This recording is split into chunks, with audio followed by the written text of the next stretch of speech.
Andito po yung isa sa winners natin. So dito yung bahay niya, hindi siya nagre-reply.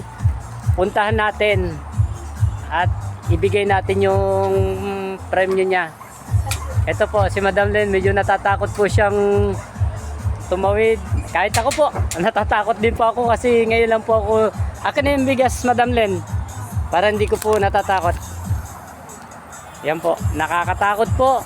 Pero kailangan natin tahakin kasi unang-una sa followers po natin siya. At isa rin po siya sa naging winner. Ito po, tinatawid namin po itong papunta sa kanya. Kahit na medyo nakakatakot po. Kailangan natin talagang puntahan. Kung ganito ang ating mga matutulungan, sana tulungan po natin sila. Kasi tignan nyo naman kung gaano kahirap ang daan po sa kanila. Ayan po. Pasensya na po kayo kung medyo mahaba ang video natin kasi malayo-layo po yung sa kanila tsaka nakakatakot po.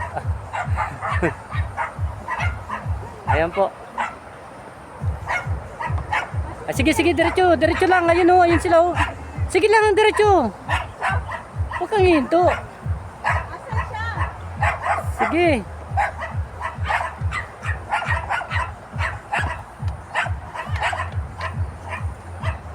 Talagang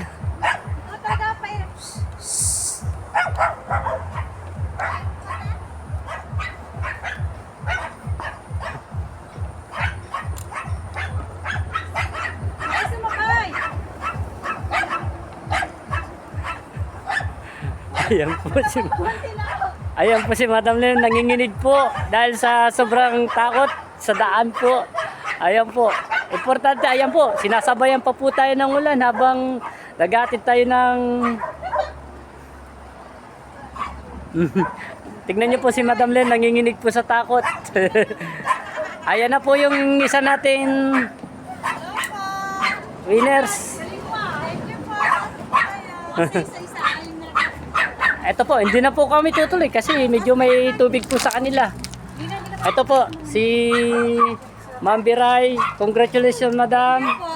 Thank you po, Boss Madam. Nakakatakot po yung daan dito sa inyo, Ma'am. Ito po yung dapat natin kung sakali sino man ang nakakita sa ating vlog na to, tulungan po natin sila. Ayan po. Madam, pasensya na po kayo. Congrats. Thank you po. Ayan si Madam Len. Nanginginig po sa pagtawid. Okay, congrats, Madam. Sige, bye-bye po. Next